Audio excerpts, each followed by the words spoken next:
So the president and Republicans have complained that they haven't been able to call witnesses. They aren't able to defend themselves, obviously.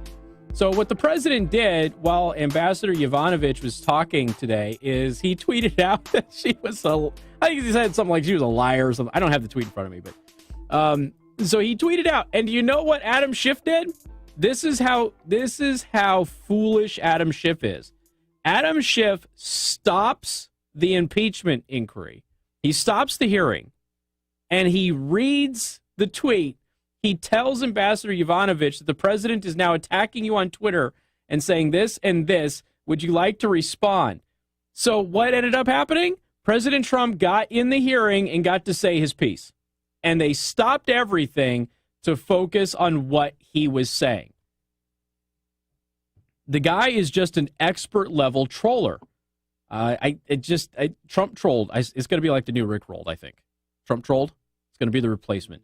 We got to figure out some kind of a song for it, though. The problem is there's going to be somebody out there who doesn't have any musical talent who makes that song, and then we're all going to have to listen to it. Like me, yes, potentially. So anyway, now what we have is we have a bunch of dinguses, including Eric, I'm going to nuke you, Swalwell. He's the president of California. So Eric Swalwell goes out there and says, the president tweeting about the former U.S. ambassador to Ukraine, Marie Yovanovitch, quote, should be considered as a new article of impeachment. Really? Saying mean things about somebody on Twitter is an article of impeachment now? That's where we're at, ladies and gentlemen. You know, the president's response to this was perfect. He's like, look, I have the right to free speech just like every one of you.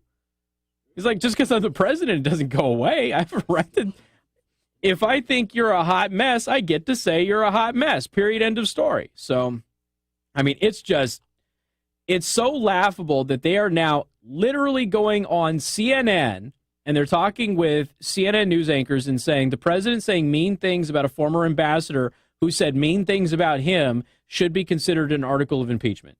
That's going back what the representative of Utah said. If you've got to lie about this and start making things up, you've got a real problem. And that's true. They do. They have a real problem. Now, there is a report, according to Tucker Carlson, he reported yesterday that the establishment Democrats are very concerned that Americans are not buying the impeachment.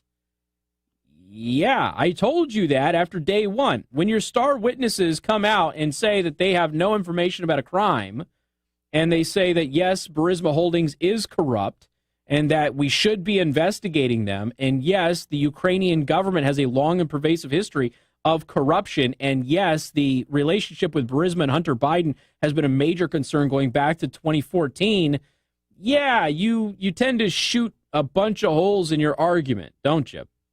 So apparently the Democrats, according to a CNN report this afternoon, top Democrats secretly admit to one another that this is not working. They're not going to get Trump through impeachment hearings. No, they are not. More coming up next.